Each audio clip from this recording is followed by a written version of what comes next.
ਮਾਰੀਏ ਤਾਂ ਕਹਿੰਦੇ ਸ਼ਾਹੀਨ ਬਾਗ ਮਾਮਲੇ ਦੇ ਵਿੱਚ ਸੁਪਰੀਮ ਕੋਰਟ ਦੇ ਵਿੱਚ ਸੁਣਵਾਈ ਹੋਈ ਆ। ਜਾਮੀਆ ਦੇ ਵਿਦਿਆਰਥੀਆਂ ਨੂੰ ਫੇਰ ਜਿਹੜਾ ਕੁੱਟਿਆ ਗਿਆ ਹੈ, ਤੇ ਨਾਲ ਹੀ ਕਹਿੰਦੇ ਗਾਰਗੀ ਕਾਲਜ ਦੇ ਵਿੱਚ ਵੀ ਕੁੜੀਆਂ ਦੇ ਨਾਲ ਛੇੜਛਾੜ। ਬਿਲਕੁਲ ਸਾਰੀਆਂ ਹੀ ਵੱਡੀਆਂ ਖਬਰਾਂ ਨੇ। ਮੈਂ ਕੋਸ਼ਿਸ਼ ਕਰਦਾ ਕਿ ਸਿਲਸਿਲੇਵਾਰ ਤਰੀਕੇ ਨਾਲ ਸੰਖੇਪ ਦੇ ਵਿੱਚ ਸਾਰਿਆਂ ਤੇ ਆਪਾਂ ਝਾਤਖੋਰੀ ਕਰਦੇ ਚੱਲੀਏ। ਸ਼ਹੀਨ ਬਾਗ ਮਾਮਲੇ ਤੇ ਤੁਹਾਨੂੰ ਪਤਾ ਹੀ ਆ ਕਿ ਜੋ ਉੱਥੇ ਸੜਕ ਬਲੌਕ ਕੀਤੀ ਹੋਈ ਹੈ ਪ੍ਰਦਰਸ਼ਨਕਾਰੀਆਂ ਨੇ, ਤਾਂ ਉਹਦੇ ਬਾਬਤ ਪਟੀਸ਼ਨ ਪਾਈ ਗਈ ਔਰ ਇੱਕ ਲੜਕੀ ਜਿਹੜੀ ਕਿ ਬਹਾਦਰੀ ਦਾ ਪੁਰਸਕਾਰ ਵੀ ਜਿੱਤ ਚੁੱਕੀ ਹੈ, ਉਹਦੇ ਵੱਲੋਂ ਵੀ ਇੱਕ ਪਟੀਸ਼ਨ ਪਾਈ ਗਈ ਹੈ ਕਿ ਇੱਥੇ ਬੱਚਿਆਂ ਨੂੰ ਲਿਆਂਦਾ ਜਾ ਰਿਹਾ, ਤਾਂ ਜਿਹੜੀ ਗੱਲ ਠੀਕ ਨਹੀਂ ਹੈ ਬੱਚਿਆਂ ਦੇ ਪੱਖ ਤੋਂ। ਤਾਂ ਇਹ ਇਸ ਤਰ੍ਹਾਂ ਦੀਆਂ 2-3 ਪਟੀਸ਼ਨਾਂ ਸੀਗੀਆਂ, ਖਾਸ ਤੌਰ ਤੇ ਬਲੋਕੇਜ ਨੂੰ ਲੈ ਕੇ ਸੀ। ਤਾਂ ਜੋ ਸੁਪਰੀਮ ਕੋਰਟ ਨੇ ਟਿੱਪਣੀਆਂ ਕੀਤੀਆਂ, ਮੈਂ ਮੁਖਤਸਰ ਅਰਜ਼ ਕਰਾਂ ਤਾਂ ਉਹਦੇ ਵਿੱਚ ਸਾਫ਼ ਤੌਰ ਤੇ ਸੰਕੇਤ ਜਾਂਦਾ ਵਾ ਕਿ ਜਲਦੀ ਹੀ ਸੁਪਰੀਮ ਕੋਰਟ ਇਸ ਰਸਤੇ ਨੂੰ ਸਾਫ਼ ਕਰਨ ਦਾ ਹੁਕਮ ਦੇ ਸਕਦਾ ਹੈ। ਉਹਦੇ ਵਿੱਚ ਸਾਫ਼ ਤੌਰ ਤੇ ਲਿਖਿਆ ਹੈ ਕਿ ਤੁਸੀਂ ਪ੍ਰਦਰਸ਼ਨ ਕਰ ਸਕਦੇ ਹੋ, ਪਰ ਕਿਸੇ ਥਾਂ ਤੇ ਤੁਸੀਂ ਅਨਿਸ਼ਚਿਤ ਸਮੇਂ ਲਈ ਪ੍ਰਦਰਸ਼ਨ ਨਹੀਂ ਕਰ ਸਕਦੇ, ਔਰ ਖਾਸ ਤੌਰ ਤੇ ਜਦੋਂ ਪ੍ਰਦਰਸ਼ਨ ਲਈ ਕੋਈ ਜਗ੍ਹਾ ਮੁਕਰਰ ਨਾ ਹੋਵੇ। ਸੋ ਇਹ ਚੀਜ਼ਾਂ ਜਿਹੜੀਆਂ ਨੇ ਉਹ ਸਾਫ਼ ਤੌਰ ਤੇ ਦੱਸਦੀਆਂ। ਔਰ ਇੱਥੋਂ ਤੱਕ ਕਿ ਬੱਚੇ ਨੂੰ ਵੀ ਲੈ ਕੇ ਉਹਨਾਂ ਨੇ ਇੱਕ ਟਿੱਪਣੀ ਕੀਤੀ ਆ। ਬੱਚੇ ਦੀ ਮੌਤ ਹੋ ਗਈ, ਜਿਸ ਤਰ੍ਹਾਂ ਮੈਂ ਤੁਹਾਨੂੰ ਅਰਜ਼ ਕੀਤਾ ਕਿ 4 ਸਾਲ ਦਾ ਬੱਚਾ ਸੀਗਾ ਜਿਹਦੀ ਮੌਤ ਹੋਈ ਆ। ਤਾਂ ਉਹਨਾਂ ਨੇ ਕਿਹਾ ਕਿ ਬੱਚੇ ਵੀ ਪ੍ਰਦਰਸ਼ਨ 'ਚ ਹਿੱਸਾ ਲੈਣ ਆ ਰਹੇ ਆ। ਤਾਂ ਇਹ ਜਿਹੜੀਆਂ ਟਿੱਪਣੀਆਂ ਨੇ ਉਹ ਇੱਕ ਸੰਕੇਤਕ ਦਿਸ਼ਾ ਮੇਰੇ ਖਿਆਲ ਦੇ ਨਾਲ ਵਿਖਾ ਰਹੀਆਂ ਕਿ ਆਉਣ ਵਾਲੇ ਦਿਨਾਂ ਦੇ ਵਿੱਚ ਕੀ ਹੋ ਸਕਦਾ। ਔਰ ਜੇ ਆਪਾਂ ਵੇਖੀਏ ਵੈਸੇ ਵੀ ਮੇਰੇ ਖਿਆਲ ਦੇ ਨਾਲ ਸ਼ਾਹੀਨ ਬਾਗ ਇਸ ਵੇਲੇ ਸ਼ਾਹੀਨ ਬਾਗ ਕੋਈ ਉਹ ਇੱਕ ਸੜਕ ਜਾਂ ਇੱਕ ਏਰੀਆ ਜਾਂ ਦਿੱਲੀ ਦਾ ਪਰਟੀਕੂਲਰ ਏਰੀਆ ਨਹੀਂ ਹੈ, ਪੂਰੇ ਭਾਰਤ ਪੂਰੇ ਦੁਨੀਆ ਦੇ ਵਿੱਚ ਇੱਕ ਪ੍ਰਤੀਕਤਾ ਸਰੂਪ ਦੇਖਿਆ ਜਾਣ ਵਾਲਾ ਉਹ ਬਿੰਬ ਹੈ, ਐਸਾ ਬਿੰਬ ਜਿਹਨੂੰ ਆਪਾਂ ਵਿਰੋਧ ਦਾ ਮੁਜੱਸਮਾ ਕਹਿ ਸਕਦੇ ਹਾਂ।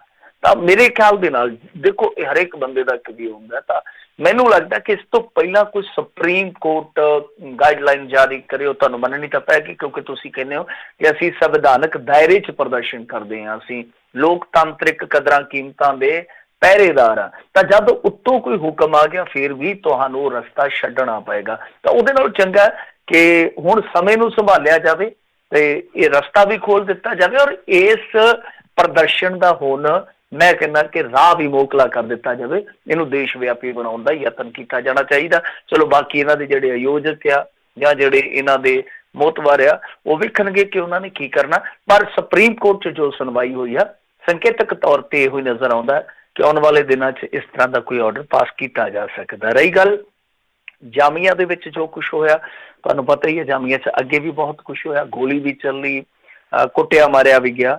ਤਾਂ ਇਹ ਵਿਦਿਆਰਥੀ ਜਾ ਰਹੇ ਸੀਗੇ ਅੱਜ ਸੰਸਦ ਨੂੰ ਪ੍ਰਦਰਸ਼ਨ ਕਰਨ ਜਾ ਰਹੇ ਸੀਗੇ, ਰਸਤੇ ਦੇ ਵਿੱਚ ਫੇਰ ਰੋਕਿਆ ਗਿਆ ਔਰ ਬਹੁਤ ਬਰੂਟਲੀ ਕੁੱਟਿਆ ਗਿਆ। ਔਰ ਲੜਕੀਆਂ ਖਾਸ ਤੌਰ ਤੇ 8-10 ਲੜਕੀਆਂ ਦਾ ਦੋਸ਼ ਹੈ ਕਿ ਉਹਨਾਂ ਦੇ ਗੁਪਤ ਅੰਗਾਂ ਤੇ ਵੀ ਸੱਟਾਂ ਮਾਰੀਆਂ ਗਈਆਂ, ਔਰ ਫੋਟੋਆਂ ਵੀ ਦੇਖੀਆਂ ਜਾ ਸਕਦੀਆਂ ਜਿਹਦੇ ਵਿੱਚ ਲੜਕੀਆਂ ਦੇ ਨਾ ਕੱਪੜੇ ਖਿੱਚੇ ਜਾ ਰਹੇ ਆ। ਤਾਂ ਮੇਰੇ ਖਿਆਲ ਦੇ ਨਾਲ ਬਹੁਤ ਹੀ ਇਹ ਇੱਕ ਤਰ੍ਹਾਂ ਨਾਲ ਸਾਡੇ ਦੇਸ਼ ਲਈ ਸ਼ਰਮਨਾਕ ਗੱਲ ਆ ਕਿ ਜਾਮੀਆ ਦੇ ਵਿਦਿਆਰਥੀਆਂ ਦੀ ਕੁੱਟਮਾਰ ਦੀ ਖਬਰ ਆਉਂਦੀ ਹੈ, ਔਰ ਗਾਰਗੀ ਕਾਲਜ ਦੇ ਵਿੱਚ ਜੋ ਕੁਛ ਹੋਇਆ ਉਹ ਤੇ ਅੱਤ ਦੀ ਨਮੋਸ਼ੀ ਦਿੰਦੀ ਹੈ। ਵੈਸੇ ਤੇ ਖਬਰ ਵੀ ਆਪਣੇ ਆਪ ਦੇ ਵਿੱਚ ਕਿੰਨੀ ਸ਼ਰਮਨਾਕ ਆ ਕਿ ਵਿਦਿਆਰਥੀ ਲਗਾਤਾਰ ਪ੍ਰਦਰਸ਼ਨ ਕਰ ਰਹੇ ਆ, ਸ਼ਾਂਤਮਈ ਢੰਗ ਦੇ ਨਾਲ ਕਰ ਰਹੇ ਆ।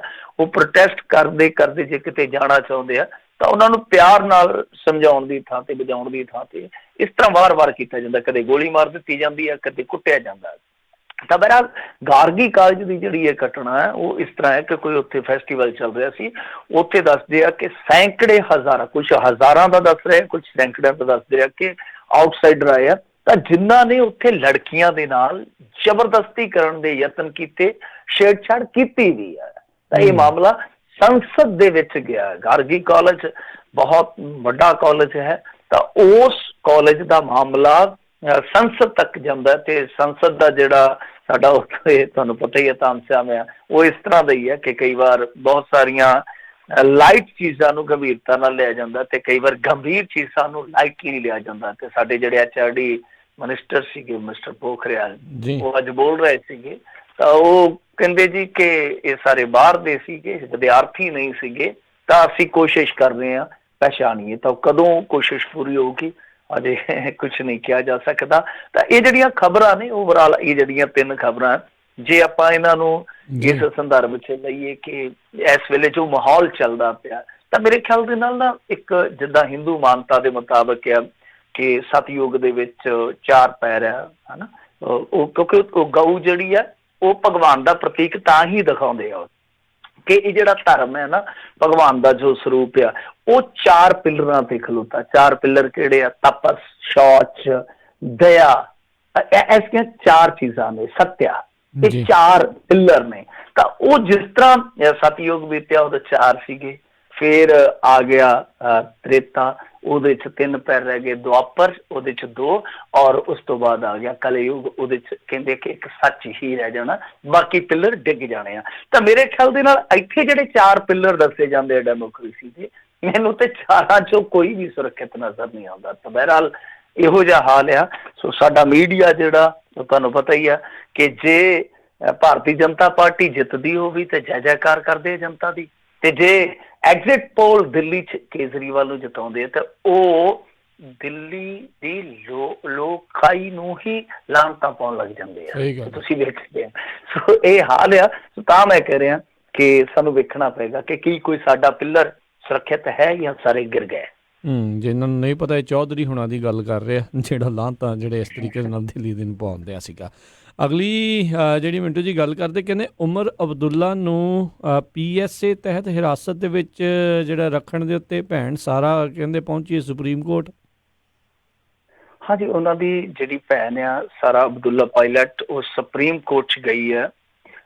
ਸਾਰਾ ਨੇ ਅੱਜ ਅਬਦੁੱਲਾ ਨੂੰ ਹਿਰਾਸਤ 'ਚ ਰੱਖਣ ਦੇ ਫੈਸਲੇ ਨੂੰ ਚੁਣੌਤੀ ਦਿੰਦਿਆਂ ਆਪਣੀ ਅਪੀਲ 'ਚ ਕਿਹਾ ਕਿ ਉਹ ਪਹਿਲਾਂ ਹੀ 6 ਮਹੀਨਿਆਂ ਤੋਂ ਨਜ਼ਰਬੰਦ ਹਨ ਅਤੇ ਉਹਨਾਂ ਨੂੰ ਇਸ ਕਾਨੂੰਨ ਦੇ ਤਹਿਤ ਹਿਰਾਸਤ 'ਚ ਰੱਖਣ ਦਾ ਕੋਈ ਸਹੀ ਆਧਾਰ ਨਹੀਂ ਹੈ। ਸੋ ਇਹ ਮੈਂ ਕੋਟ ਕਰ ਰਿਹਾ ਜੋ ਉਹਨਾਂ ਦੀ ਅਪੀਲ ਦਾ ਮਜ਼ਮੂਨ ਹੈ। ਤਾਂ ਦੇਖੋ, PSA ਵੈਸੇ ਬੀਬੀ ਮੁਫਤੀ ਮਹਿਬੂਬਾ ਤੇ ਵੀ ਲਾਇਆ ਹੋਇਆ ਇਹਨਾਂ ਨੇ। ਜੋ ਲੌਜਿਕ ਦਿੱਤੇ ਗਏ, ਜੋ ਤਰਕ ਦਿੱਤੇ ਗਏ, ਹੁਣ PSA ਕੀ ਆ, ਮੈਂ ਤੁਹਾਨੂੰ ਇਹਦਾ ਨਾ ਇੱਕ ਇਤਿਹਾਸਿਕ ਪਿਛੋਕੜ ਦੱਸਦਾ, ਬੜਾ ਦਿਲਚਸਪ ਆ। ਅਸਲ ਦੇ ਵਿੱਚ ਸ਼ੇਖ ਅਬਦੁੱਲਾ ਹੁੰਦੇ ਸਨ, ਉਹਨਾਂ ਦੇ ਬੇਟੇ ਆ ਗਏ ਫਾਰਕ ਅਬਦੁੱਲਾ, ਉਹਨਾਂ ਦੇ ਬੇਟੇ ਆ ਗਏ ਉਮਰ ਅਬਦੁੱਲਾ। ਜਿਹੜੇ ਸ਼ੇਖ ਅਬਦੁੱਲਾ ਹੁੰਦੇ ਸਨ, ਜਦੋਂ ਉਹ ਜ਼ਿੰਦਗੀ ਦੇ ਅੰਤਲੇ ਪੜਾਅ 'ਚ ਸੀਗੇ ਤੇ ਉਸ ਟਾਈਮ ਨਾ ਲੱਕੜ ਦੀ ਸਮਗਲਿੰਗ ਬੜੀ ਹੁੰਦੀ ਸੀ ਕਸ਼ਮੀਰ 'ਚ, ਤੇ ਉਹਨਾਂ ਨੇ ਲੱਕੜ ਦੇ ਸਮਗਲਰਾਂ ਨੂੰ ਨੱਥ ਪਾਉਣ ਵਾਸਤੇ, ਕਿਉਂਕਿ ਹੁੰਦਾ ਇਹ ਸੀਗਾ ਕਿ ਲੱਕੜ ਦੇ ਸਮਗਲਰ ਜਦੋਂ ਫੜੇ ਜਾਂਦੇ ਉਹ ਫਿਰ ਜੇਲ੍ਹ 'ਚ ਘੱਲ ਦਿੱਤੇ ਜਾਂਦੇ, ਉਸ ਤੋਂ ਬਾਅਦ ਫੇਰ ਬੇਲ ਹੋ ਜਾਂਦੀ, ਉਹ ਦੁਬਾਰਾ ਆ ਕੇ ਤੇ ਫੇਰ ਕੰਮ ਚੱਕੀ ਜਾਂਦੇ, ਚੌਂਠੇ ਚੱਕੀ ਜਾਂਦੇ। ਤਾਂ ਉਹਨਾਂ ਨੇ ਦੁਖੀ ਹੋ ਕੇ ਇਹ ਇਸ ਤਰ੍ਹਾਂ ਦਾ ਕਾਨੂੰਨ ਲਿਆਂਦਾ ਸੀਗਾ ਕਿ ਬਿਨਾਂ ਮੁਕੱਦਮੇ ਦੇ ਕਿਸੇ ਬੰਦੇ ਨੂੰ 2 ਸਾਲ ਤੱਕ ਵੀ ਨਜ਼ਰਬੰਦ ਰੱਖਿਆ ਜਾ ਸਕਦਾ ਵਾ। ਤਾਂ ਇਹ PSA ਉਹਨਾਂ ਨੇ ਬਣਾਇਆ ਸੀ, ਪਰ ਮੇਰੇ ਖਿਆਲ ਦੇ ਨਾਲ ਕਦੇ ਸੋਚਿਆ ਨਹੀਂ ਹੋਣਾ ਉਹਨਾਂ ਨੇ ਕਿ ਇਹ PSA ਯਾਨੀ ਪਬਲਿਕ ਸਿਕਿਉਰਿਟੀ ਐਕਟ ਹੈ ਜਿਹੜਾ, ਉਹ ਇੱਕ ਦਿਨ ਉਹਨਾਂ ਦੇ ਪਰਿਵਾਰ ਤੇ ਹੀ ਭਾਰੀ ਪੈ ਜਾਊਗਾ। ਤਾਂ ਹੁਣ ਗੱਲ ਜਿਹੜੀ ਆਪਾਂ ਕਰਦੇ ਸੀਗੇ ਕਿ PSA ਲਾਉਣ ਵਾਸਤੇ ਇੱਕ ਲੌਜਿਕ ਦਿੱਤਾ ਜਾਂਦਾ, ਕਿਉਂਕਿ ਇੱਕ ਕਮੇਟੀ ਟਾਈਪ ਹੁੰਦੀ ਹੈ, ਪੈਨਲ ਟਾਈਪ ਹੁੰਦਾ, ਤਾਂ ਉਹ ਬੋਰਡ ਕਹਿ ਲਓ, ਪੈਨਲ ਕਹਿ ਲਓ, ਉਹ ਰਿਵਿਊ ਕਰਦਾ ਕਿ ਜੋ ਤਰਕ ਦਿੱਤੇ ਜਾਂਦੇ ਆ ਕਿ ਇਹਨਾਂ ਤੇ PSA ਲਾਉਣਾ ਜਿਹੜਾ ਉਹ ਲਾਜ਼ਮ ਆ। ਤਾਂ ਉਹਦੇ ਵਿੱਚ ਜਿਹੜਾ ਉਮਰ ਅਬਦੁੱਲਾ ਦਾ ਤਰਕ ਦਿੱਤਾ ਇਹਨਾਂ ਨੇ, ਉਹ ਮੈਂ ਪੜ੍ਹਦਾ ਪਿਆ ਸਾਂ। ਉਹਦੇ ਵਿੱਚ ਉਹ ਕਹਿੰਦੇ ਆ ਕਿ ਇਹ ਬੰਦਾ ਲਾਮਬੰਦੀ ਬੜੀ ਕਰਦਾ ਹੈ, ਮਤਲਬ ਕਿ ਇਕੱਠ ਕਰਨ ਦਾ ਇਹਦੇ ਕੋਲ ਇੱਕ ਪ੍ਰਭਾਵਸ਼ਾਲੀ ਢੰਗ ਹੈ। ਔਰ ਜਦੋਂ ਅੱਤਵਾਦੀਆਂ ਦਾ ਬਾਈਕਾਟ ਸੀ, ਇਹਨੇ ਉਸ ਸਮੇਂ ਵੀ ਲੋਕਾਂ ਨੂੰ ਇਕੱਠ ਕਰਕੇ ਇਕੱਠ ਦੇ ਰੂਪ ਦੇ ਵਿੱਚ ਭੁਗਤਾ ਲਿਆ ਸੀਗਾ। ਹੁਣ ਦੇਖੋ, ਕੀ ਅੱਤਵਾਦੀਆਂ ਦੇ ਵਿਰੋਧ ਦੇ ਵਿੱਚ ਜੇ ਕੋਈ ਬੰਦਾ ਵੋਟਿੰਗ ਕਰਾਉਂਦਾ ਤੇ ਉਹ ਗੁਨਾਹ ਆ। ਫਿਰ ਕਹਿੰਦੇ ਕਿ ਸੋਸ਼ਲ ਮੀਡੀਆ ਤੇ ਮਤਲਬ ਕਿ ਇਹ ਇਕੱਠ ਕਰਦਾ। ਉਹ ਯਾਰ ਭਲੇ ਉਹ ਮਾਨਸੋ, ਜਦੋਂ ਤੁਸੀਂ ਉੱਥੇ ਦਾ ਇੰਟਰਨੈਟ ਹੀ ਕੱਟ ਦਿੱਤਾ ਤੇ ਸੋਸ਼ਲ ਮੀਡੀਆ ਉਹ ਬਰਫ਼ ਨਾਲ ਚਲਾ ਲੂਗਾ, ਦੱਸੋ। 5 ਅਗਸਤ ਨੂੰ ਤੇ ਤੁਸੀਂ ਉੱਥੇ ਇੰਟਰਨੈਟ ਹੀ ਬਿਠਾਲ ਦਿੱਤਾ। ਤਾਂ ਇਹੋ ਜਿਹੇ ਤਰਕ ਦਿੱਤੇ ਗਏ। ਤੁਸੀਂ ਉਮਰ ਅਬਦੁੱਲਾ ਦਾ ਲਾਸਟ ਟਵੀਟ ਜੇ ਵੇਖੋਗੇ ਨਾ, ਮੈਂ ਚੈੱਕ ਕਰਦਾ ਪਿਆ ਸੀਗਾ ਜੀ, ਉਹਦੇ ਵਿੱਚ ਉਹਨੇ ਇੱਕ ਖਦਸ਼ਾ ਭਰਪੂਰ ਇੱਕ ਟਵੀਟ ਕੀਤਾ। ਉਹ ਕਹਿੰਦਾ ਕਿ ਕਸ਼ਮੀਰ ਵਾਸੀਓ, ਪਤਾ ਨਹੀਂ ਕੀ ਬਣਨਾ ਸਾਡੇ ਨਾਲ, ਤੁਸੀਂ ਸ਼ਾਂਤ ਰਹੋ, ਮਤਲਬ ਕਿ ਤੁਸੀਂ ਸ਼ਾਂਤ ਰਹੋ। ਹੁਣ ਜਿਹੜਾ ਬੰਦਾ ਪੀਸਫੁਲੀ ਰਹਿਣ ਦਾ ਇੱਕ ਮੈਸੇਜ ਦਿੰਦਾ ਜਾਣ ਲੱਗਿਆ, ਤੁਸੀਂ ਉਹਨੂੰ ਕਹਿ ਰਹੇ ਹੋ ਕਿ ਉਹ ਖਤਰਾ, ਸਮਝ ਤੋਂ ਪਰੇ ਦੀ ਗੱਲ ਆ। ਤਾਂ ਦੂਜੇ ਪਾਸੇ ਬੀਬੀ ਮੁਫਤੀ ਮਹਿਬੂਬਾ ਤੇ ਤੁਹਾਨੂੰ ਪਤਾ ਹੀ ਆ ਕਿ ਇਸ ਤਰ੍ਹਾਂ ਦੇ ਬਿਆਨ ਦਿੰਦੀ ਰਹਿੰਦੀ ਆ। ਉਹਨੇ ਇੱਕ ਵਾਰੀ ਕਿਹਾ ਸੀਗਾ ਕਿ ਜੇ 370 ਨੂੰ ਛੇੜੋਗੇ ਬਰੂਦ ਆ, ਛੇੜਨ ਵਾਲੇ ਹੱਥ ਹੀ ਨਹੀਂ, ਸਾਰਾ ਜਿਸਮ ਜਲ ਉੱਠੇਗਾ। ਪਰ ਉਹ ਵੀ ਐਡਾ ਕੋਈ ਵੱਡਾ ਬਿਆਨ ਨਹੀਂ ਹੈ। ਉਸੇ ਬੀਬੀ ਦੇ ਨਾਲ ਤੇ ਇਹਨਾਂ ਨੇ ਰਲ ਕੇ ਉੱਥੇ ਸਰਕਾਰ ਚਲਾਈ ਆ। ਤਾਂ ਕਹਿਣ ਦਾ ਭਾਵ ਇਹ ਆ ਕਿ ਦੇਖੋ ਜਿੰਨੀ ਸਖਤਾਈ ਵਰਤੀ ਜਾ ਰਹੀ ਹੈ ਇਹਨਾਂ ਲੀਡਰਾਂ ਤੇ, ਕਿਉਂਕਿ ਇਹਨਾਂ ਲੀਡਰਾਂ ਨੂੰ ਇਸ ਤਰ੍ਹਾਂ ਵੇਖ ਕੇ ਜਿਹੜੇ ਵੱਖਵਾਦੀ ਆ, ਵੱਖਵਾਦੀ ਸੋਚ ਰੱਖਣ ਵਾਲੇ, ਉਹ ਤੇ ਤਾੜੀਆਂ ਮਾਰਦੇ ਪਏ। ਉਹ ਕਹਿੰਦੇ ਲਓ ਦਿੱਲੀ ਦੇ ਦਲਾਲੋ, ਹੋਰ ਕਰ ਲਓ ਦਲਾਲੀ, ਲੈ ਲਿਆ ਸਵਾਦ, ਲੈ ਲਿਆ ਸਵਾਦ। ਤਾਂ ਮੇਰੇ ਕਹਿਣ ਦਾ ਮਤਲਬ ਇਹ ਆ ਕਿ ਘੱਟੋ ਘੱਟ ਇਹਨਾਂ ਨੇਤਾਵਾਂ ਨੂੰ, ਉੱਥੋਂ ਦੇ ਲੋਕ ਜਿਹੜੇ ਇਹਨਾਂ ਤੇ ਭਰੋਸਾ ਕਰਦੇ, ਘੱਟੋ ਘੱਟ ਉਹਨਾਂ ਨੂੰ ਤੇ ਭਰੋਸੇ 'ਚ ਲੈਣ ਦਾ ਕੰਮ ਕੀਤਾ ਜਾਂਦਾ ਇਹਨਾਂ ਨੂੰ ਅੱਗੇ ਲਾ ਕੇ। ਪਰ ਮੇਰੇ ਖਿਆਲ ਦੇ ਨਾਲ ਹਰ ਇੱਕ ਬਾਜ਼ੀ ਜਿਹੜੀ ਆ ਉਹ ਆਪਦੇ ਹਿਸਾਬ ਨਾਲ ਖੇਡ ਰਹੇ ਆ। ਤਾਂ ਫਿਰ ਜਦੋਂ ਆਪਦੇ ਹਿਸਾਬ ਨਾਲ ਖੇਡ ਰਹੇ ਆ ਤੇ ਆਪਣੇ ਸਿੱਟਿਆਂ ਦੇ ਜ਼ਿੰਮੇਵਾਰ ਆਪ ਹੀ, ਸਵਾਰੀ ਆਪਣੇ ਸਮਾਨ ਦੀ ਆਪ ਹੀ ਜ਼ਿੰਮੇਵਾਰ ਆ। ਜੀ ਜੀ ਜੀ। ਅਗਲੀ ਜਿਹੜੀ ਮਿੰਟੂ ਜੀ ਗੱਲ ਕਰਦੇ, ਕਹਿੰਦੇ SC ST ਕਾਨੂੰਨ ਦੀ ਸੰਵਿਧਾਨਿਕ ਪ੍ਰਮਾਣਤਾ ਜਿਹੜੀ ਆ ਬਰਕਰਾਰ ਹੈਗੀ ਆ ਤੇ FIR ਤੇ ਤੁਰੰਤ ਹੋਵੇਗੀ ਗ੍ਰਿਫਤਾਰੀ। ਦੇਖੋ ਇਹ ਇਸ ਤਰ੍ਹਾਂ ਹੀ ਹੋਇਆ ਸੀਗਾ, ਤੁਹਾਨੂੰ ਯਾਦ ਹੋਣਾ ਕਿ SC ST ਐਕਟ ਦੇ ਵਿੱਚ ਜਦੋਂ ਬਦਲਾਅ ਹੋਇਆ ਸੀਗਾ ਉਸ ਸਮੇਂ ਲੋਕ ਸੜਕਾਂ ਤੇ ਆ ਗਏ ਸਨ। ਅਸਲ ਦੇ ਵਿੱਚ ਕੀ ਆ ਕਿ ਪਛੜੇ ਵਰਗ ਤੇ ਬਹੁਤ ਸਾਰੀਆਂ ਇਹੋ ਜਿਹੀਆਂ ਅਤਿਆਚਾਰੀ ਕਾਰਵਾਈਆਂ ਹੋਈਆਂ ਜਿਨ੍ਹਾਂ ਨੇ ਡਾਲਾ ਦਿੱਤਾ, ਔਰ ਅੱਜ ਵੀ ਜਾਰੀ ਹੈ, ਬਦਸਤੂਰ ਜਾਰੀ ਹੈ। ਇਹ ਤਸਵੀਰ ਦੇ ਦੋਨੇ ਪੱਖ ਆ ਕਿ ਇੱਕ ਤੇ ਹੈ ਕਿ ਇਸ ਕਾਨੂੰਨ ਦੀ ਗਾਏ ਬਗਾਏ ਦੁਰਵਰਤੋਂ ਵੀ ਹੁੰਦੀ ਹੈ, ਕਵਰਤੋਂ ਵੀ ਹੁੰਦੀ ਆ, ਦੂਸਰਾ ਕਿ ਅਤਿਆਚਾਰ ਵੀ ਹੁੰਦੇ ਆ। ਆਪਾਂ ਵੇਖੀਆਂ ਨੇ ਹੁਣ ਤੇ, ਤੁਹਾਨੂੰ ਪਤਾ ਵਿਜ਼ੂਅਲੀ ਆਪਾਂ ਦੇਖ ਲੈਂਦੇ ਹਾਂ ਚੀਜ਼ਾਂ ਨੂੰ, ਅੱਜ ਕੱਲ੍ਹ ਰਿਕਾਰਡਡ ਚੀਜ਼ਾਂ ਨੇ। ਤਾਂ ਇਹ ਵੀ ਵੈਸੇ ਮੈਂ ਸਮਝਦਾ ਕਿ ਉਹ ਗੱਲ ਅੱਜ ਫਿਰ ਹਿੰਦੂ ਧਰਮ ਤੇ ਜ਼ਿਆਦਾ ਆ ਰਹੀ ਆ ਕਿ ਹਿੰਦੂ ਧਰਮ ਸ਼ੁਰੂ ਦੇ ਵਿੱਚ ਇੱਕ ਬਹੁਤ ਵੱਡੀ ਫਿਲਾਸਫੀ ਲੈ ਕੇ ਆਇਆ ਸੀਗਾ, ਪਰ ਇਸ ਵਰਣ ਵੰਡ ਨੇ ਸਾਰਾ ਕੰਮ ਹੈ ਜਿਹੜਾ ਨਾ ਖਰਾਬ ਕਰ ਦਿੱਤਾ। ਤਾਂ ਇਹ ਵਰਣ ਵੰਡ ਦਾ ਹੀ ਸਿੱਟਾ ਸੀ ਅੱਗੇ ਚੱਲ ਕੇ, ਚਲੋ ਜਿਹੜਾ ਕਿ ਸੰਵਿਧਾਨ ਨੂੰ ਵੀ SC BC ਕੋਟੇ ਨੂੰ ਜਾਂ ਉਹਨਾਂ ਵਰਗਾਂ ਨੂੰ ਇੱਕ ਸੁਰੱਖਿਆ ਕਵਚ ਦੇਣਾ ਪਿਆ। ਇਹ ਸਾਰੀਆਂ ਚੀਜ਼ਾਂ ਉੱਥੋਂ ਹੀ ਨਿਕਲਦੀਆਂ। ਚਲੋ ਖੈਰ ਉਹ ਇੱਕ ਬਹੁਤ ਲੰਮਾ ਚੌੜਾ ਪਿਛੋਕੜ ਹੈ। ਤਾਂ ਇਹ ਕੀਤਾ ਸੀਗਾ ਇਹਨਾਂ ਨੇ ਕਿ ਇਹਨਾਂ ਨੂੰ ਕੁਛ ਵਿਸ਼ੇਸ਼ ਜਿੱਦਾਂ ਕਹਿ ਲਈਏ ਕਾਨੂੰਨ ਦਿੱਤੇ, ਅਧਿਕਾਰ ਦਿੱਤੇ, ਅਖਤਿਆਰਾਤ ਦਿੱਤੇ ਦਲਤਾਂ ਨੂੰ। ਤਾਂ ਇੱਕ ਮੌਕਾ ਇਹੋ ਜਿਹਾ ਆ ਕਿ ਜਦੋਂ ਇਸ ਕਾਨੂੰਨ ਨੂੰ ਥੋੜਾ ਨਰਮ ਕਰ ਦਿੱਤਾ ਗਿਆ, ਉਦਾਹਰਨ ਦੇ ਤੌਰ ਤੇ ਕਿ ਤੁਰੰਤ ਗ੍ਰਿਫਤਾਰੀ ਤੇ ਰੋਕ ਲਾ ਦਿੱਤੀ ਗਈ, ਅਸੀਂ ਕਈ ਉਹ ਸੋਧਾਂ ਕੀਤੀਆਂ ਗਈਆਂ ਸਨ ਸੁਪਰੀਮ ਕੋਰਟ ਦੇ ਹੁਕਮ ਦੇ ਵਿੱਚ।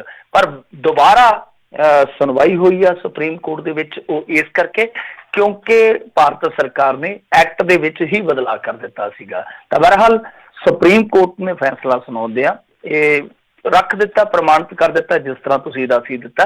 ਪਰ ਇਹਦੇ ਵਿੱਚ ਇਹ ਆ ਕਿ ਇਹਨਾਂ ਨੇ ਆਖਿਆ ਅਗਾਊ ਜ਼ਮਾਨਤ ਦਾ ਤੇ ਪ੍ਰਬੰਧ ਨਹੀਂ ਹੋਏਗਾ, ਮਤਲਬ ਕਿ ਤੁਸੀਂ ਐਂਟੀਸਪੇਟਰੀ ਬੇਲ ਤੇ ਨਹੀਂ ਜੇ ਲੈ ਸਕਦੇ ਜੇ ਮੰਨ ਲਓ SC ST ਐਕਟ ਲੱਗ ਜਾਂਦਾ।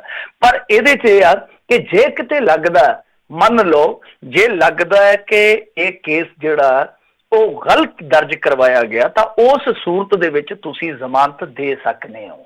ਮਤਲਬ ਇੰਨੀ ਕੁ ਰਿਲੈਕਸੇਸ਼ਨ ਜਿਹੜੀ ਆ ਉਹ ਸੁਪਰੀਮ ਕੋਰਟ ਨੇ ਜ਼ਰੂਰ ਦਿੱਤੀ ਆ।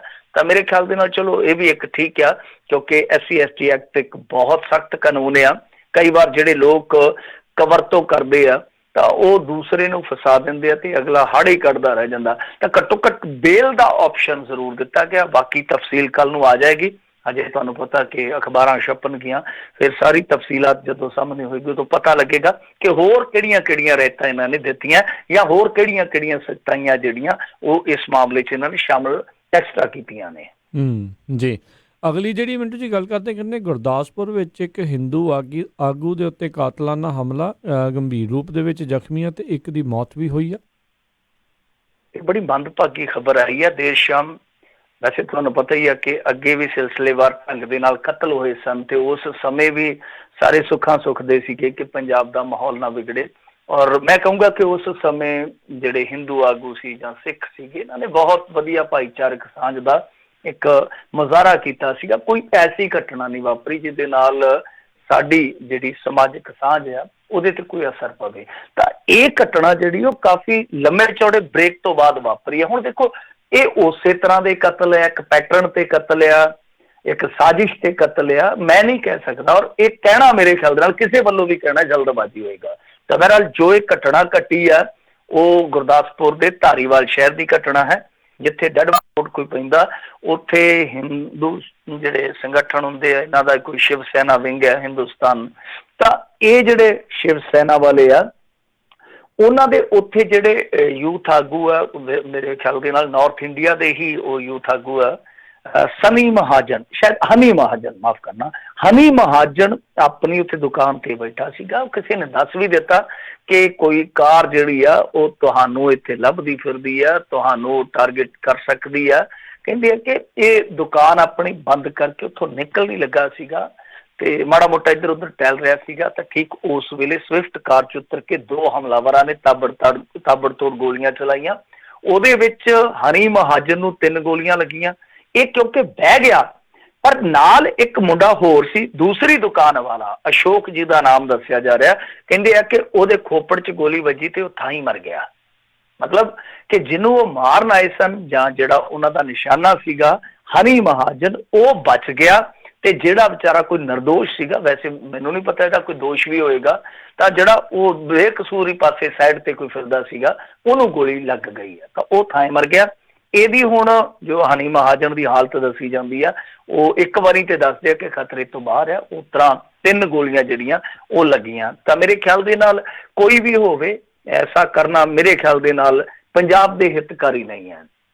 ਕੋਈ ਵੀ ਹੈ, ਕੋਈ ਆਪਣੇ ਆਪ ਨੂੰ ਕੋਈ ਕੁਛ ਵੀ ਕਹੀ ਜਾਵੇ, ਤਾਂ ਇਸ ਤਰ੍ਹਾਂ ਗੋਲੀਆਂ ਜਿਹੜੀਆਂ ਉਹ ਪੰਜਾਬ ਦੇ ਹਿੱਤਕਾਰੀ ਨਹੀਂ ਹੋ ਸਕਦੀਆਂ। ਕਿਸੇ ਨੂੰ ਵੀ ਗੋਲੀਆਂ ਮਾਰਨੀਆਂ ਤਾਂ ਇਹ ਬਹੁਤ ਮਾੜੀ ਘਟਨਾ। ਆਪਾਂ ਕਿਸੇ ਦੀ ਵਿਰੋਧਤਾ ਕਰ ਸਕਦੇ ਹਾਂ, ਵਿਚਾਰਧਾਰਕ ਵਖਰੇਵੇਂ ਹੋ ਸਕਦੇ ਆ, ਕਿਸੇ ਦੀਆਂ ਸਾਨੂੰ ਗਤੀਵਿਧੀਆਂ ਤੇ ਐਤਰਾਜ਼ ਹੋ ਸਕਦਾ, ਪਰ ਜਦੋਂ ਗੋਲੀਆਂ ਗਾਲੀਆਂ ਤੱਕ ਗੱਲ ਪਹੁੰਚ ਜਾਂਦੀ ਹੈ ਤਾਂ ਉੱਥੇ ਕਿਸੇ ਵੀ ਤਰੀਕੇ ਨਾਲ ਤੁਸੀਂ ਜਸਟੀਫਾਈ ਨਹੀਂ ਕਰ ਸਕਦੇ। ਪਰ ਦੂਜੀ ਗੱਲ ਜਿਹੜੀ ਹੈ ਕਿ ਆਪਾਂ ਅੱਗੇ ਵੀ ਵੇਖਿਆ, ਦੇਖੋ ਤਸਵੀਰ ਦੇ ਦੋਨੇ ਪਾਸੇ ਵੇਖਣੇ ਚਾਹੀਦੇ ਆ। ਬਹੁਤ ਮੌਕਿਆਂ ਤੇ ਇਹਨਾਂ ਦੇ ਆਪਣੇ ਬੰਦੇ ਆ ਜਿਹੜੇ ਉਹ ਕਈ ਵਾਰ ਜਿੱਦਾਂ ਲੈ ਲਈਏ ਕਿ ਨਿੱਜੀ ਰੰਜਿਸ਼ਾਂ ਦਾ ਸ਼ਿਕਾਰ ਹੋਏ ਆ, ਕਈਆਂ ਨੇ ਤੇ ਸਾਜ਼ਿਸ਼ਨ ਹਮਲੇ ਵੀ ਕਰਾਇਆ। ਤਾਂ ਇਸ ਥਿਊਰੀ ਤੋਂ ਵੀ ਪੁਲਿਸ ਨੂੰ ਵੇਖਣਾ ਪਵੇਗਾ ਕਿ ਕੋਈ ਨਿੱਜੀ ਰੰਜਿਸ਼ ਤੇ ਨਹੀਂ ਹੈ, ਕਿਉਂਕਿ ਜਦੋਂ ਇਸ ਤਰ੍ਹਾਂ ਦੀ ਇੱਕ ਟਸਲ ਚੱਲਦੀ ਹੋਵੇ, ਵਿਚਾਰਧਾਰਕ ਟਸਲ ਚੱਲਦੀ ਹੋਵੇ, ਕਈ ਵਾਰ ਜਿਹੜੇ ਨਿੱਜੀ ਦੁਸ਼ਮਣ ਹੁੰਦੇ ਆ ਉਹ ਵੀ ਦਾਅ ਲਾਉਂਦੇ ਆ। ਕਈ ਵਾਰ ਕੁਛ ਐਸੀਆਂ ਜਿੱਦਾਂ ਕਹਿ ਲਈਏ ਕਿ ਸ਼ਕਤੀਆਂ ਹੁੰਦੀਆਂ ਜਿਹੜੀਆਂ ਭਾਈਚਾਰਿਆਂ ਨੂੰ ਟਕਰਾਉਂਦੀਆਂ ਨੇ। ਤਾਂ ਸਾਰੇ ਹੀ ਪੱਖਾਂ ਤੋਂ ਵੇਖ ਕੇ ਸਮਝ ਕੇ ਫੇਰ ਕੋਈ ਸਿੱਟਾ ਕੱਢਣ ਦੀ ਲੋੜ ਆ।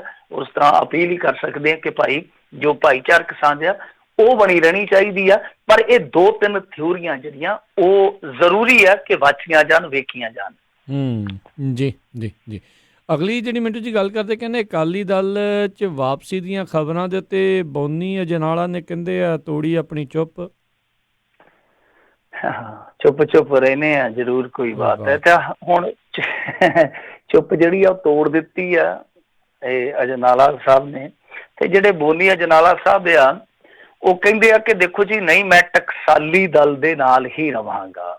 ਮਤਲਬ ਕਿ ਵਾਪਸੀ ਯਾਨੀ ਜਿਹੜਾ ਬੈਕ ਗੇਅਰ ਆ ਜੋ ਪਾਉਣ ਦੇ ਚਰਚੇ ਆ, ਉਹ ਬੈਕ ਗੇਅਰ ਮੈਂ ਨਹੀਂ ਪਾਊਂਗਾ। ਤਾਂ ਖੈਰ ਚਲੋ ਦੇਖਦੇ ਆ ਕਿ 13 ਫਰਵਰੀ ਨੂੰ ਕੀ ਬਣਦਾ। ਅੱਜ 13 ਫਰਵਰੀ ਆ, ਸਮੇਂ ਦਾ ਚੱਕਰ ਤੁਹਾਨੂੰ ਪਤਾ ਘੁੰਮਦਾ ਹੀ ਰਹਿੰਦਾ, ਔਰ ਸਿਆਸਤ ਦੇ ਵਿੱਚ ਤੇ ਬੜੀ ਤੇਜ਼ੀ ਨਾਲ ਘੁੰਮਦਾ। ਤਾਂ ਬਹਰਹਾਲ ਜੋ ਖਬਰਾਂ ਚੱਲ ਰਹੀਆਂ ਸੀਗੀਆਂ ਉਹਨਾਂ ਨੂੰ ਤੇ ਉਹਨਾਂ ਨੇ ਅਫਵਾਹਾਂ ਕਰਾਰ ਦਿੱਤਾ। ਪਰ ਵੇਖੋ ਸਿਆਸਤ ਦੇ ਵਿੱਚ ਕਈ ਵਾਰ ਅਫਵਾਹਾਂ ਜਿਹੜੀਆਂ ਉਹ ਅਫਸਾਨੇ ਆ ਜਿਹੜੇ ਉਹ ਵੀ ਹਕੀਕਤਾਂ 'ਚ ਬਦਲ ਜਾਂਦੇ ਆ। ਤਾਂ ਖੈਰ ਜੋ ਇੱਕ ਤਸਵੀਰ ਦਾ ਦੂਸਰਾ ਪੱਖ ਸਾਹਮਣੇ ਆ ਰਿਹਾ ਉਹ ਇਹ ਆ, ਕੁਛ ਲੋਕਾਂ ਨੇ ਦੱਸਿਆ ਕਿ ਅਸਲ ਦੇ ਵਿੱਚ ਅਮਰਪਾਲ ਸਿੰਘ ਮੋਨੀ ਦਾ ਜਿਹੜਾ ਅਕਾਲੀ ਦਲ 'ਚ ਸ਼ਾਮਲ ਹੋਣਾ ਸੀ ਉਹ ਇਸ ਕਰਕੇ ਟਲ ਗਿਆ ਕਿਉਂਕਿ ਮਾਝੇ ਦਾ ਜਿਹੜਾ ਜਰਨੈਲ ਹੈ ਉਹ ਗੁੱਸੇ ਸੀਗਾ। ਇਹ ਹੁਣ ਖਬਰਾਂ ਚੱਲਦੀਆਂ, ਕੋਈ ਪੁਸ਼ਟੀ ਨਹੀਂ ਕਰ ਸਕਦਾ ਕਿਉਂਕਿ ਇਹ ਸਾਰੀਆਂ ਚੀਜ਼ਾਂ ਆਫ ਦੀ ਰਿਕਾਰਡ ਹੁੰਦੀਆਂ। ਅਸਲ ਦੇ ਵਿੱਚ ਦੱਸਦੇ ਆ ਕਿ ਜਦੋਂ ਬੋਨੀ ਅਜਨਾਲਾ ਅੱਡ ਹੋਇਆ ਇਹਨਾਂ ਤੋਂ, ਉਹਨੇ ਵਿਕਰਮ ਮਜੀਠੀਆ ਨੂੰ ਬਹੁਤ ਰਗੜੇ ਲਾਏ ਸੀਗੇ। ਔਰ ਜਿਹੜਾ ਇਸ ਵੇਲੇ ਉਸ ਹਲਕੇ 'ਚ ਹਲਕਾ ਇੰਚਾਰਜ ਲਾਇਆ ਇਹਨਾਂ ਨੇ, ਤੇ ਉਹ ਤੇ ਇਸ ਤੋਂ ਇਲਾਵਾ ਜਿਹੜਾ ਬਿਕਰਮ ਸਿੰਘ ਮਜੀਠੀਆ, ਆ ਬੀਤੇ ਦਿਨੀ ਜਦੋਂ ਸੁਖਬੀਰ ਸਿੰਘ ਬਾਦਲ ਵਿਰਸਾ ਸਿੰਘ ਵਲਟੋਆ ਦੇ ਘਰ ਗਏ ਆ, ਉੱਥੇ ਪ੍ਰੈਸ ਕਾਨਫਰੰਸ ਕੀਤੀ ਆ, ਤਾਂ ਦੱਸਦੇ ਕਿ ਦੋਨੇ ਹੀ ਨਹੀਂ ਆਏ। ਸ਼ਾਇਦ ਇਹ ਕਹਾਣੀ ਕੁਛ ਮੀਡੀਆ ਹਾਊਸ ਨੇ ਤੇ ਇਹਦੇ ਤੇ ਰਿਪੋਰਟਿੰਗ ਵੀ ਕੀਤੀ ਆ ਕਿ ਉਹਨਾਂ ਦੇ ਨਾ ਆਉਣ ਦਾ ਅਸਲ ਦੇ ਵਿੱਚ ਅਸਲ ਕਾਰਨ ਇਹੋ ਹੀ ਸੀਗਾ ਕਿ ਬੋਨੀ ਅਜਨਾਲਾ ਦੀ ਅਕਾਲੀ ਦਲ 'ਚ ਮੁੜ ਆਮਦ ਤੋਂ ਕਿਤੇ ਨਾ ਕਿਤੇ ਇਹ ਅਸੰਤੁਸ਼ਟ ਸਨ, ਨਾ ਖੁਸ਼ ਸਨ।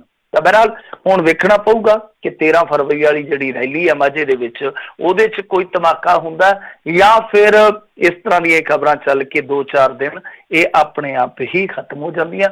ਬਾਕੀ ਬੋਨੀ ਅਜਨਾਲਾ ਜਾਂ ਜਿਹੜੇ ਦੂਸਰੇ ਟਕਸਾਲੀ ਆ, ਮੈਂ ਇਹਨਾਂ ਬਾਰੇ ਅੱਗੇ ਵੀ ਬਹੁਤ ਵਾਰੀ ਕਹਿ ਚੁੱਕਾ ਕਿ ਭਾਈ ਪਤਾ ਨਹੀਂ ਨਿਊਟਰਲ ਖੜੇ ਖੜੇ ਉਹਨਾਂ ਨੇ ਕਿਹੜਾ ਗੇਅਰ ਮਾਰ ਦੇਣਾ, ਹਜੇ ਇੰਤਜ਼ਾਰ ਕਰਨਾ ਚਾਹੀਦਾ। ਜੀ ਜੀ। ਅਗਲੀ ਜਿਹੜੀ ਗੱਲ ਕਰਦੇ, ਕਹਿੰਦੇ ਸ਼੍ਰੋਮਣੀ ਕਮੇਟੀ 'ਚ ਹੋ ਰਿਹਾ ਗੋਰਖ ਧੰਦਾ ਦੀ, ਕਹਿੰਦੇ ਜੇ ਪੋਲ ਖੋਲ੍ਹਣ ਵਾਲੀ ਸਾਬਕਾ ਸਕੱਤਰ ਦੀ ਕਿਤਾਬ ਰਿਲੀਜ਼। ਮੈਂ ਨਾ ਅੱਗੇ ਇੱਕ ਦਿਨ ਸੋਚਦਾ ਪਿਆ ਸੀਗਾ, ਮੈਂ ਉਸ ਇੰਟਰਵਿਊ ਨੂੰ ਕੋਟ ਵੀ ਕੀਤਾ ਸੀਗਾ ਸ਼ਾਇਦ ਇਸੇ ਪ੍ਰੋਗਰਾਮ ਦੇ ਵਿੱਚ, ਜਿਹੜੀ ਇਹਨਾਂ ਨੇ ਹਰਜਿੰਦਰ ਸਿੰਘ ਵਾਲੀਆ ਨੂੰ ਇੰਟਰਵਿਊ ਦਿੱਤੀ ਸੀਗੀ ਨਾ ਚੜ੍ਹਦੀ ਕਲਾ ਟੈਲੀਵਿਜ਼ਨ ਚੈਨਲ ਤੇ ਉਸ ਇੰਟਰਵਿਊ ਨੂੰ ਦੇਖਣ ਤੋਂ ਬਾਅਦ ਮੇਰੇ ਅਚਾਨਕ ਮਨ ਦੇ ਵਿੱਚ ਇਹ ਖਿਆਲ ਆਇਆ ਕਿ ਹਰਚਰਨ ਸਿੰਘ ਨੂੰ ਇੱਕ ਕਿਤਾਬ ਲਿਖਣੀ ਚਾਹੀਦੀ ਹੈ। ਕਿਉਂਕਿ ਇਹ ਉਹ ਸ਼ਖਸ ਆ ਹਰਚਰਨ ਸਿੰਘ ਜਿਨ੍ਹਾਂ ਦੀ ਤਨਖਾਹ ਤੇ ਤਾਂ ਬਹੁਤ ਵਿਵਾਦ ਹੋਇਆ, ਪਰ ਇਹਨਾਂ ਦਾ ਜਿਹੜਾ ਬੈਕਗਰਾਉਂਡ ਹੈ ਉਹ ਮੀਡੀਆ ਨਾਲ ਵੀ ਜੁੜਿਆ ਰਿਹਾ। ਲੇਖਕ ਦੇ ਤੌਰ ਤੇ ਵੀ ਇਹ ਬਹੁਤ ਲੇਖ ਲਿਖਦੇ ਰਹੇ ਸਪੋਕਸਮੈਨ 'ਚ, ਹੁਣ ਵੀ ਲਿਖਦੇ ਆ ਮੇਰੇ ਖਿਆਲ ਦੇ ਨਾਲ, ਮੈਂ ਪਹਿਲਾਂ ਪੜ੍ਹਦਾ ਵੀ ਰਿਹਾ। ਤੇ ਇਸ ਤੋਂ ਇਲਾਵਾ ਇਹ ਬੈਂਕਰ ਵੀ ਰਹੇ ਆ, ਮਤਲਬ ਕਿ ਆਲਰਾਊਂਡਰ ਹੈ ਬੰਦੇ। ਤੇ ਮੈਂ ਸੋਚਦਾ ਸੀਗਾ ਕਿ ਜੇ ਇਹਨਾਂ ਦੇ ਕੋਲ ਏਡਾ ਤਜਰਬਾ ਹੈ ਔਰ ਜੇ ਅੰਦਰ ਦੇ ਰਾਜ਼ ਜਾਣਦੇ ਆ, ਜੇ ਸੱਚਮੁੱਚ ਹੀ ਇਹਨਾਂ ਦਾ ਹਿਰਦਾ ਪਾਕ ਸ਼ੁੱਧ ਆ, ਇੱਕ ਕਿਤਾਬ ਲਿਖਣ ਜਾਂ ਇਸ ਸੱਚ ਨੂੰ ਹੈ ਜਿਹੜਾ ਖੁੱਲ੍ਹ ਕੇ ਲਿਖਣ, ਤਾਂ ਕਿ ਲੋਕ ਜਿਹੜੇ ਆ ਉਹ ਤੱਥਾਂ ਦੀ ਥੋੜ੍ਹੀ ਜਿਹੀ ਪ੍ਰੋੜਤਾ ਕਰ ਸਕਣ, ਪੁਸ਼ਟੀ ਕਰ ਸਕਣ ਕਿ ਵਾਕਿਆ ਹੀ ਇਸ ਤਰ੍ਹਾਂ ਹੋ ਰਿਹਾ ਜਾਂ ਇਸ ਤਰ੍ਹਾਂ ਹੋ ਸਕਦਾ ਹੈ। ਤਾਂ ਇਹ ਤੱਥ ਜਿਹੜੇ ਆ ਇਹਨਾਂ ਨੂੰ ਲੋਕਾਂ ਦੀ ਕਚਹਿਰੀ 'ਚ ਰੱਖਣੇ ਚਾਹੀਦੇ। ਹੁਣ ਤੱਥ ਇਹਨਾਂ ਨੇ ਰੱਖ ਦਿੱਤੇ ਆ, ਇਹਦੇ ਵਿੱਚ ਹੁਣ ਦੱਸੋ ਕੀ ਆਪਾਂ ਵਿਚਾਰੀਏ, ਕਿਉਂਕਿ ਕਾਫੀ ਕੁਛ ਆ। ਕਿਤਾਬ ਤੇ ਨਹੀਂ ਪੜ੍ਹ ਸਕਿਆ ਮੈਂ ਅੱਜ ਹੀ ਕਿਉਂਕਿ ਰਿਲੀਜ਼ ਹੋਈ ਆ, ਪਰ ਜੋ ਕੁਛ ਹੋ ਰਿਹਾ, ਜੋ ਕੁਛ ਉੱਥੇ ਵਾਪਰ ਰਿਹਾ ਉਹ ਵੀ ਇੱਕ ਦਿਲਚਸਪ ਆ। ਕਿਉਂਕਿ ਜਦੋਂ ਰਿਲੀਜ਼ਿੰਗ ਹੋ ਰਹੀ ਸੀਗੀ ਉਸ ਸਮੇਂ ਸਟੇਜ ਤੇ ਸੁਖਦੇਵ ਸਿੰਘ ਢੀਂਡਸਾ ਵੀ ਵਿਰਾਜਮਾਨ ਸਨ, ਨਾਲ ਹੀ ਉਹਨਾਂ ਦੇ ਸਾਬਕਾ ਜਥੇਦਾਰ ਭਾਈ ਰਣਜੀਤ ਸਿੰਘ ਜੀ ਬੈਠੇ ਸਨ। ਤਾਂ ਇਹ ਆਪਣੇ ਆਪ ਦੇ ਵਿੱਚ ਇੱਕ ਬੜੀ ਦਿਲਚਸਪ ਫੋਟੋ ਸੀਗੀ। ਤਾਂ ਦੂਜੀ ਚੀਜ਼, ਕਿਤਾਬ ਦੇ ਵਿੱਚ ਕਾਫੀ ਕੁਛ ਆ, ਜਿਸ ਤਰ੍ਹਾਂ ਉਹ ਕਹਿੰਦੇ ਆ ਕਿ ਜਿੱਦਾਂ ਬਿਲਡਿੰਗਾਂ ਬਣਾਉਣ ਦੇ, ਹੁਣ ਤੇ ਅੱਗੇ ਤੇ ਕਾਰ ਸੇਵਾ ਚੱਲਦੀ ਸੀਗੀ, ਲੋਕ ਟੋਕਰੀਆਂ ਚੁੱਕਦੇ ਸਨ, ਹੁਣ ਗਾਂ ਠੇਕੇਦਾਰਾਂ ਨੂੰ ਟੈਂਡਰ ਦਿੱਤੇ ਜਾਂਦੇ ਆ। ਔਰ ਰਾਮਦਾਸ ਲੰਗਰ ਦੀ ਉਹਨਾਂ ਨੇ ਗੱਲ ਕੀਤੀ ਆ ਕਿ ਪਿਛਲੇ 4-5 ਸਾਲ ਤੋਂ ਇਹ ਸੇਵਾ ਚੱਲਦੀ ਹੈ, ਜਦ ਕਿ ਸੰਗਤ ਜਿਹੜੀ ਆ ਉਹ ਕੁਝ ਸਮੇਂ ਦੇ ਵਿੱਚ ਹੀ ਬਿਲਡਿੰਗ ਪੂਰੀ ਕਰ ਸਕਦੀ ਸੀ। ਦਿਲਚਸਪ ਗੱਲ ਉਹਨਾਂ ਨੇ ਇੱਕ ਹੋਰ ਦੱਸੀ ਆ, ਉਹ ਕਹਿੰਦੇ ਆ ਕਿ ਜਦੋਂ ਸਰਸੇ ਵਾਲੇ ਨੂੰ ਮਾਫੀ ਦਿੱਤੀ ਗਈ ਤੇ ਮੈਂ ਖੁਦ ਗਿਆ ਸੀਗਾ ਮੱਕੜ ਸਾਹਿਬ ਕੋਲ ਕਿ ਆ ਜਿਹੜੀ ਤੁਸੀਂ ਐਡਵਰਟਾਈਜ਼ਮੈਂਟ ਕਰ ਰਹੇ ਹੋ, ਮਤਲਬ ਕਿ ਇਹ ਕਹਿ ਰਹੇ ਹੋ ਅਖਬਾਰਾਂ 'ਚ ਇਸ਼ਤਿਹਾਰ ਦੇ ਕੇ ਕਿ ਸਰਸੇ ਵਾਲੇ ਨੂੰ ਮਾਫੀ ਦੇ ਕੇ ਬਹੁਤ ਚੰਗਾ ਕੀਤਾ ਤੇ ਸਾਧ ਸੰਗਤ ਨੂੰ ਵਧਾਈ ਹੋਵੇ, ਇਹ ਕੰਮ ਗਲਤ ਹੈ। ਤਾਂ ਉਸ ਸਮੇਂ ਉਹਨਾਂ ਨੇ ਕਹਿੰਦੇ ਕਿ ਮੇਰੀ ਗੱਲ ਮੰਨਣ ਤੋਂ ਇਨਕਾਰ ਕਰ ਦਿੱਤਾ। ਮੈਂ ਕਿਹਾ ਵੀ ਚਲੋ ਇਸ ਤਰ੍ਹਾਂ ਕਰੋ, ਵੱਡੇ ਬਾਦਲ ਸਾਹਿਬ ਨੂੰ ਕਹਿ ਕੇ ਦੇਖ ਲਓ। ਉਹ ਕਹਿੰਦੇ ਕਿ ਵੱਡਾ ਬਾਦਲ ਮੇਰੀ ਮੰਨੂਗਾ ਕਿ ਆਪਣੇ ਪੁੱਤ ਦੀ ਮੰਨੂਗਾ, ਇਹ ਮੱਕੜ ਸਾਹਿਬ ਨੇ ਕਿਹਾ। ਹੋਰ ਵੀ ਕਈ ਚੀਜ਼ਾਂ ਉਹਨਾਂ ਨੇ ਲਿਖੀਆਂ ਨੇ, ਮੇਰੇ ਖਿਆਲ ਦੇ ਨਾਲ ਲੰਮੀ ਹੋ ਜਾਣੀ ਆ ਤਫਸੀਲ ਜੇ ਆਪਾਂ ਵੇਖੀਏ। ਤਾਂ ਇੱਕ ਉਹਨਾਂ ਨੇ ਹੋਰ ਹਵਾਲਾ ਦਿੱਤਾ, ਉਹ ਕਹਿੰਦੇ ਆ ਕਿ ਕਲਰਕਾਂ ਦੀਆਂ ਅਸਾਮੀਆਂ ਵਿੱਚ ਵੀ ਅਕਾਲੀ ਦਲ ਦੇ ਪ੍ਰਧਾਨ ਦਾ ਦਖਲ ਹੁੰਦਾ ਹੈ। ਇੱਕ ਬਹੁਤ ਵੱਡੀ ਗੱਲ ਹੈ। ਉਹ ਕਹਿੰਦੇ ਆ ਕਿ ਇੱਕ ਗਰੀਬ ਘਰ ਨਾਲ ਸੰਬੰਧਿਤ ਸਿੱਖ ਨੌਜਵਾਨ ਨੂੰ ਨੌਕਰੀ ਤੋਂ ਕੱਢਣ ਲਈ ਅਕਾਲੀ ਦਲ ਦਾ ਪ੍ਰਧਾਨ ਵੀ ਉਹਨਾਂ ਨੂੰ ਫੋਨ ਕਰਦਾ ਹੈ, ਕਿਉਂਕਿ ਨੌਜਵਾਨ ਦੇ ਪਰਿਵਾਰ ਨੇ ਇਸ ਬਾਦਲ ਪਰਿਵਾਰ ਨੇ, ਯਾਨੀ ਇਸ ਬਾਦਲ ਪਰਿਵਾਰ ਨੂੰ ਵੋਟ ਨਹੀਂ ਸੀ ਪਾਈ।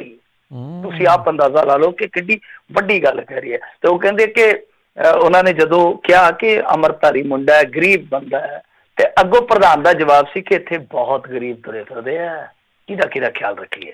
ਸੋ ਇਹ ਸਭ ਕੁਛ ਤੁਸੀਂ ਵੇਖ ਲਓ ਕਿ ਅਖਬਾਰ 'ਚ ਕਿੰਨਾ ਖੁੱਲ੍ਹ ਕੇ, ਕਿਤਾਬ 'ਚ ਕਿੰਨਾ ਖੁੱਲ੍ਹ ਕੇ ਲਿਖਿਆ ਹੋਊਗਾ ਹਰਚਰਨ ਸਿੰਘ ਹੋਰਾਂ ਨੇ। ਤਾਂ ਬਹਰਹਾਲ ਵੇਖਣਾ ਹੋਏਗਾ ਕਿ ਹੋਰ ਕਿਹੜੇ ਤੱਥ ਹੈ ਜਿਹੜੇ ਉਹ ਇਹਦੇ 'ਚ ਉਜਾਗਰ ਕੀਤੇ ਜਾਂਦੇ ਆ।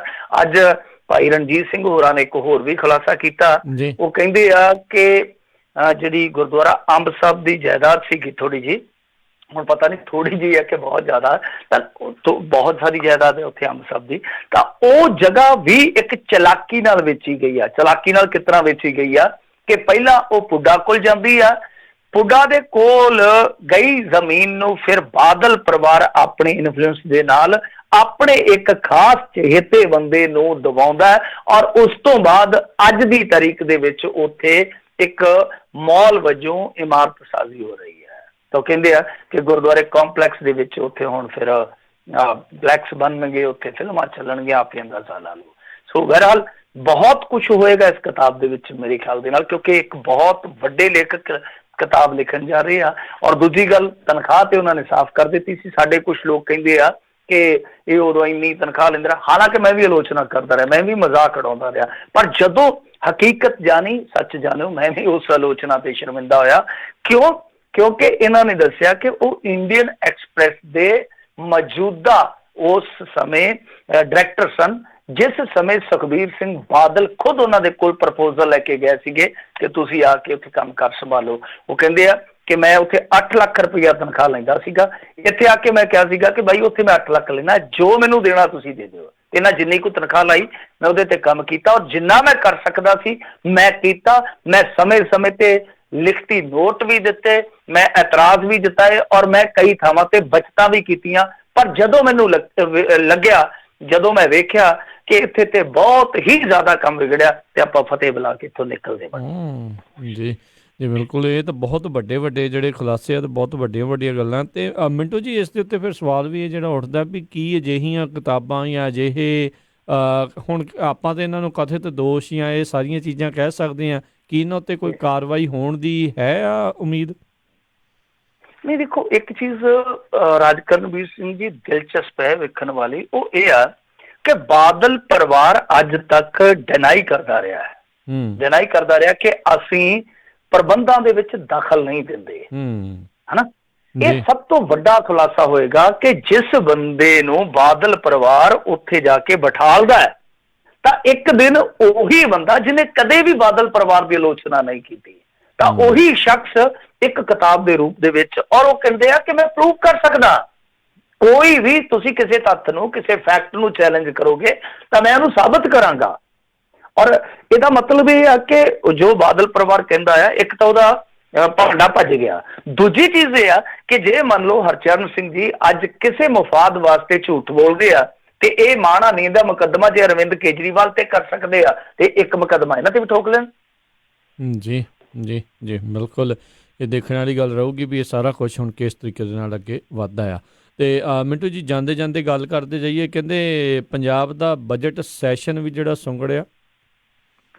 ਹਾਂਜੀ, ਇਹਦੀਆਂ ਹੁਣ ਤਾਰੀਖਾਂ ਆ ਗਈਆਂ, ਬੈਠਕਾਂ ਦੀ ਗਿਣਤੀ ਵੀ ਆ ਗਈ ਆ, ਤੇ ਤੁਸੀਂ ਹੈਰਾਨ ਰਹੋਗੇ ਕਿ ਬਹੁਤ ਘੱਟ ਬੈਠਕਾਂ ਨੇ ਬਜਟ ਇਜਲਾਸ ਵਾਸਤੇ, ਮਹਿਜ਼ 8 ਦੱਸ ਰਹੇ ਆ। ਤਾਂ ਇਹ ਬਹੁਤ ਛੋਟੀ ਗਿਣਤੀ ਹੈ ਜੇ ਆਪਾਂ ਦੇਖੀਏ ਤਾਂ। ਵੈਸੇ ਵੀ ਸਾਲਾਨਾ ਜਿਹੜੀ ਔਸਤ ਹੈ ਬੈਠਕਾਂ ਦੀ, ਉਹ ਵੀ 40 ਤੋਂ ਡਿੱਗ ਕੇ ਮੇਰੇ ਖਿਆਲ ਦੇ ਨਾਲ 15-20 ਦੇ ਵਿਚਾਲੇ ਰਹਿ ਗਈ ਆ।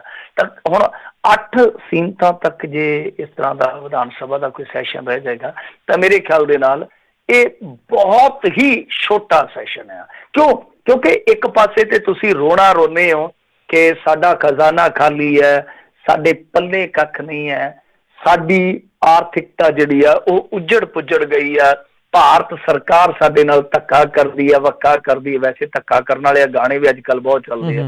ਤਾਂ ਉਹ ਤੁਸੀਂ ਇੱਕ ਪਾਸੇ ਰੋਂਦੇ ਹੋ, ਕਰਲਾਉਂਦੇ ਹੋ, ਤਾਂ ਦੂਸਰੇ ਪਾਸੇ ਬਜਟ ਸੈਸ਼ਨ ਦਾ ਇਜਲਾਸ ਜਿਹੜਾ ਤੁਸੀਂ ਇੰਨਾ ਸੁੰਗੇੜ ਕੇ ਕਰਦੇ ਹੋ ਕਿ ਉਹਦੇ ਵਿੱਚ ਕੱਖ ਨਹੀਂ ਹੋ ਸਕਦਾ। ਔਰ ਦੂਜੀ ਗੱਲ ਇਹ ਆ ਕਿ ਦੇਖੋ, ਜਨਤਾ ਤੁਹਾਨੂੰ ਪੈਸਾ ਦਿੰਦੀ ਆ, ਜਨਤਾ ਤੁਹਾਨੂੰ ਸਹੂਲਤਾਂ ਦਿੰਦੀ ਆ, ਜਨਤਾ ਤੁਹਾਨੂੰ ਕੁਰਸੀਆਂ ਦਿੰਦੀ ਆ, ਮਰਾਤਬੇ ਦਿੰਦੀ ਆ, ਹਰ ਇੱਕ ਚੀਜ਼ ਤੁਹਾਨੂੰ ਦਿੰਦੀ ਆ। ਜਨਤਾ ਦਾ ਪੈਸਾ ਹੈ, ਤੁਸੀਂ ਉੱਥੇ ਜਾ ਕੇ ਬੈਠੋ, ਕੰਮ ਕਰੋ, ਜਨਤਾ ਕਹਿੰਦੀ ਆ। ਹੁਣ ਤੁਹਾਨੂੰ ਕੋਈ ਇਹ ਤਾਂ ਨਹੀਂ ਹੈਗਾ ਕਿ ਸੜਕਾਂ ਬਣਾਉਣ ਵਾਸਤੇ ਇੱਥੇ ਲਾਇਆ ਗਿਆ ਕਿ ਸੜਕਾਂ ਤੇ ਲੁੱਕ ਪਾਓ, ਜਾਂ ਤੁਸੀਂ ਉੱਥੋਂ ਪਹਾੜਾਂ ਤੇ ਜਾ ਕੇ ਉੱਥੋਂ ਕੋਈ ਜੜੀਆਂ ਬੂਟੀਆਂ ਤੋੜ ਕੇ ਲਿਆਓ ਤੇ ਇੱਥੇ ਰਗੜ ਕੇ ਦਵਾਈਆਂ ਬਣਾ ਕੇ ਵੇਚੋ, ਜਾਂ ਬੱਸਾਂ 'ਚ ਚੂਰਨ ਵੇਚਣ ਚੱਲ ਜਾਓ। ਤੁਹਾਡਾ ਕੰਮ ਆਹੀ ਤੇ ਹੈ ਨਾ ਕਿ ਤੁਸੀਂ ਕੋਈ ਵੀ ਇਜਲਾਸ ਸੱਦਦੇ ਹੋ, ਚਾਹੇ ਉਹ ਸਪੈਸ਼ਲ ਇਜਲਾਸ ਆ, ਚਾਹੇ ਉਹ ਸਰਦ ਰੁੱਤ ਹੈ, ਚਾਹੇ ਗਰਮ ਰੁੱਤ ਹੈ, ਚਾਹੇ ਉਹ ਮਾਨਸੂਨ ਸੈਸ਼ਨ ਆ, ਕਿ ਤੁਸੀਂ ਉੱਥੇ ਬਿਹਤਰ ਨੀਤੀਆਂ ਘੜੋ, ਬਿਹਤਰ ਚਰਚਾ ਕਰੋ। ਕਿਉਂਕਿ ਇਸ ਵੇਲੇ ਆਪੇ ਤੁਸੀਂ ਕਹਿੰਦੇ ਹੋ ਕਿ ਕ੍ਰਾਈਸਿਸ ਹੈ, ਤੇ ਦੂਜੇ ਪਾਸੇ ਤੁਸੀਂ ਉੱਥੇ ਬੈਠ ਕੇ ਗੱਲ ਵੀ ਨਹੀਂ ਜੇ ਕਰ ਸਕਦੇ, ਤਾਂ ਮੇਰੇ ਖਿਆਲ ਦੇ ਨਾਲ ਤੁਹਾਡੇ ਤੋਂ ਵੱਧ ਲਾਹਨਤੀ ਸੋਚ ਕੋਈ ਹੋਰ ਨਹੀਂ ਹੋ ਸਕਦੀ ਕਿ ਪੰਜਾਬ ਡੁੱਬ ਰਿਹਾ ਤੇ ਤੁਹਾਡੇ ਕੋਲ ਇੰਨਾ ਵੀ ਵਕਤ ਹੈ ਨਹੀਂਗਾ ਕਿ ਇੱਕ ਸਾਰਥਕ ਬਹਿਸ, ਇੱਕ ਸੰਵਾਦ ਕੀਤਾ ਜਾ ਸਕੇ। ਜੀ ਜੀ ਜੀ ਬਿਲਕੁਲ, ਹੋਰ ਕੰਮਾਂ ਨੂੰ ਇੰਨਾ ਕੋ ਟਾਈਮ ਹੈਗਾ ਆ। ਤੇ ਮਿੰਟੂ ਜੀ, ਬਹੁਤ ਬਹੁਤ ਤੁਹਾਡਾ ਧੰਨਵਾਦ ਕਰਦੇ ਹਾਂ, ਤੁਸੀਂ ਸਾਡੇ ਨਾਲ ਜੁੜੇ, ਇਹਨਾਂ ਖਬਰਾਂ ਬਾਰੇ ਤੁਸੀਂ ਜਾਣਕਾਰੀ ਦਿੱਤੀਆਂ। ਅਗਲੀ ਵਾਰ ਤੱਕ ਲਈ ਬੜੀ ਮਿਹਰਬਾਨੀ, ਪਿਆਰ ਭਰੀ ਸਤਿ ਸ਼੍ਰੀ ਅਕਾਲ ਜੀ। ਸਤਿ ਸ੍ਰੀ ਅਕਾਲ ਜੀ। ਜੀ ਤੇ ਸਰੋਤਿਓ, ਇੱਥੇ ਸਾਡਾ ਅੱਜ ਦਾ ਇਹ ਪ੍ਰੋਗਰਾਮ ਸਮਾਪਤ ਹੈ। ਮਿਲਦੇ ਹਾਂ ਅਗਲੀ ਵਾਰ, ਉਦੋਂ ਤੱਕ ਲਈ ਮੇਰੇ ਵੱਲੋਂ ਵੀ ਤੁਹਾਨੂੰ ਸਾਰਿਆਂ ਨੂੰ ਪਿਆਰ ਸਤਿਕਾਰ ਸਨੇਗੀ ਜਿਹੀ ਸਤਿ ਸ਼੍ਰੀ ਅਕਾਲ। ਜਿੰਦੇ ਵਾਸਤੇ ਰਹੋ, ਹੱਸਦੇ ਖੇਲਦੇ ਰਹੋ, ਸੁਣਦੇ ਰਹੋ ਪੰਜਾਬੀ ਰੇਡੀਓ USA।